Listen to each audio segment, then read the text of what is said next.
जय गुरुदेव, जय माँ गंगे।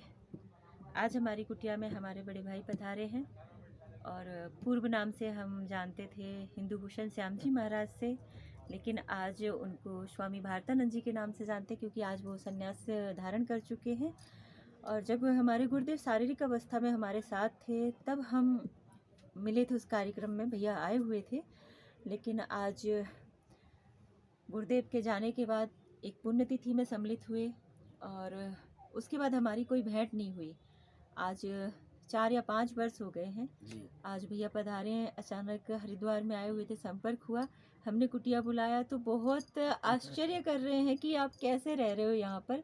और आप सभी सुनिए भैया को। नमो नारायण, राधे राधे।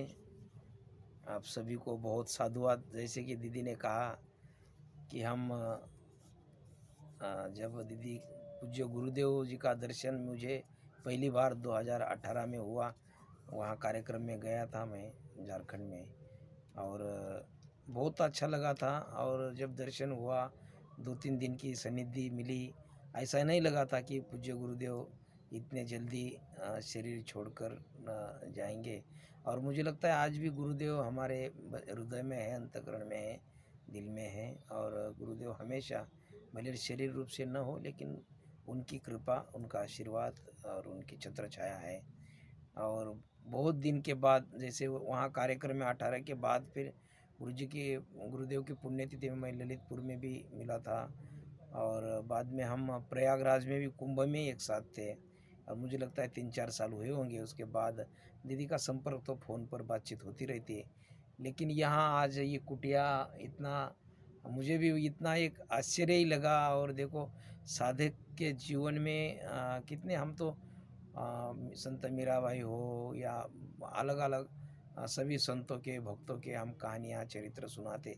लेकिन आज भी हमारे जीवन में ऐसी घटना होती रहती है। क्योंकि वो जो काल था 18 में, इतना बड़ा पूरा ऐश्वर्य हो, पूरा वहाँ इतना बड़ा आश्रम, पूज्य गुरुदेव की सनिधि। लेकिन जो बाद में गुरुदेव जी जाने के पश्चात जो भी हुआ घटना, आप सभी को पता है। और इतना संघर्ष। और फिर भी दीदी आप तो आजकल भागवत कथा भी कर रही है। और यहाँ एक छोटी सी कुटिया गंगा जी के एक पावन तट पर, और घास की कुटिया है। मुझे बहुत अच्छा लगा। आप देख सकते हैं बाहर से भी। अब ये दोनों दीदी यहाँ बैठी है मेरे बिल्कुल बगल में, साथ में। तो जहाँ भी है साधक के जीवन में, देखो जहाँ भी है वहाँ, और पूज्य गुरुदेव जी पर इतनी श्रद्धा, अटूट श्रद्धा है। तो जहाँ भी है जैसे ही है, और माँ गंगा जी ने यहाँ पर उनको स्थान दिया है। और इतना सुख है, इतना समाधान है, शांति है। और आजकल तो वो कहीं भी फ्लैट में रह सकती है। कितने भगत लोग जो जुड़े हैं वो भी आग्रह करते हैं, मैं भी कहता हूँ दीदी वृंदावन रुको, इधर उधर ठहरो। लेकिन जो भी है एक अपनी शांति, भजन हो, अपनी साधना हो, तो बस साधकों को जीवन में, भक्तों के जीवन में यही साधना ही बड़ी बात होती है। और इसलिए आज यहाँ हरिद्वार में मैं आया था कल, और दीदी का संपर्क हुआ, फ़ोन हुआ, और यहाँ मिलने के लिए आज पहुँचा मैं। और बहुत ही एक प्रसन्न लगता है। और साधु या साध्वी हमारे जो भक्त लोग रहते हैं, संतों के, ये जो संत लोग रहते हैं, साधु लोग रहते हैं, साधु साधन से बड़ा नहीं होता है, साधु साधना से बड़ा होता है। तो दीदी के जीवन में दोनों, दो मेरी दीदी जो है, इनकी साधना है और पूज्य गुरुदेव जी का आशीर्वाद है। और बस ऐसी ये भी ऐसी जो स्थिति है, घास की कुटिया हो, फिर भी अपनी साधना निरंतर चलती है। माँ गंगा जी की कृपा है, ऐसी उनकी श्रद्धा है, उनकी भावना है। और बस ये ऐसी साधना होती रहे। और बहुत ना, दीदी ने अभी हमारी चर्चा हुई तो दीदी बोल रही थी कि ना शिष्य बढ़ाना है या बहुत बड़ा ना आश्रम करना है, बिल्कुल ऐसी इच्छा नहीं है। बस अपनी साधना होती रहे। और जो अपने से भगत लोग जुड़े हैं उनसे ही ये धर्म का काम होता रहे। गौ माता की सेवा हो, संतों की सेवा हो, और भागवत जी का भी एक कथा के माध्यम से एक सनातन धर्म का प्रचार प्रसार भी एक चलता है इस माध्यम से। और इसलिए मुझे आज बहुत खुशी हुई। मैं जितने ही लोग आप सुन रहे हैं, आप सभी को मैं अनुरोध करना चाहूँगा कि आप दीदी जी का एक उन्होंने यूट्यूब का एक चैनल भी बनाया है। आप हमेशा इस चैनल से जुड़िए, शेयर कीजिए, लाइक कीजिए।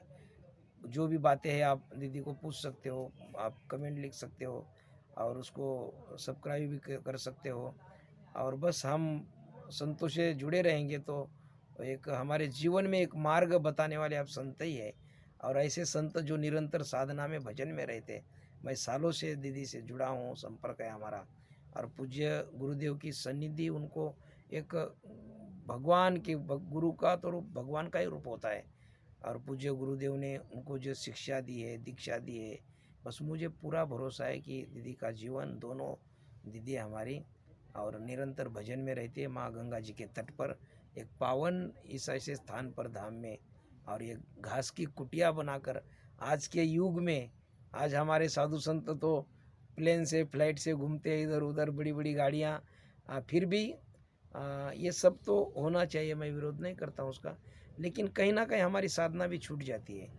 इसलिए ऐसे जो हमारी साधु संत साध्वी जो भी है, हमारी दीदी है, तो अपने निरंतर भजन में, भजन ना छूटे, साधना ना छूटे, इसलिए सब त्याग करके गंगा जी के कोई भी प्रलोभन में किसी के, बहुत लोग मिलते हैं, कई लोग बोलते दिल्ली में रहो, इधर उधर रहो, कई लोग मिलते हैं, फिर भी एक अपनी साधना निरंतर चले और गुरुदेव जी के ऊपर जो भी श्रद्धा निष्ठा है वो हमेशा ऐसी बनी रहे। 14 तारीख को, 14 जनवरी को गुरुदेव जी का जन्मदिन होता है, वो भी दीदी हर साल मनाती है। मैं भी जब समय रहता है तो सम्मिलित होता हूँ, जहाँ भी है वहाँ मनाती है।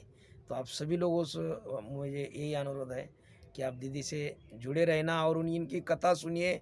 और आप भी बुला सकते हैं, कथा करवा सकते हैं, कोई ज़्यादा खर्चा नहीं है। और बस इनकी साधना होती रहे और इनसे जुड़ना मतलब हम सनातन धर्म से हम जुड़ना है।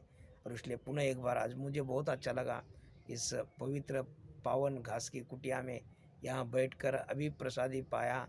और बस अब दीदी को मिलकर अभी आगे निकलना है। और इसलिए पुनः एक बार सभी को साधुवाद, राधे राधे, नमो नारायण। धन्यवाद आप सभी को। नमो नारायण सभी को। जय श्री गुरुदेव, जय माँ गंगे।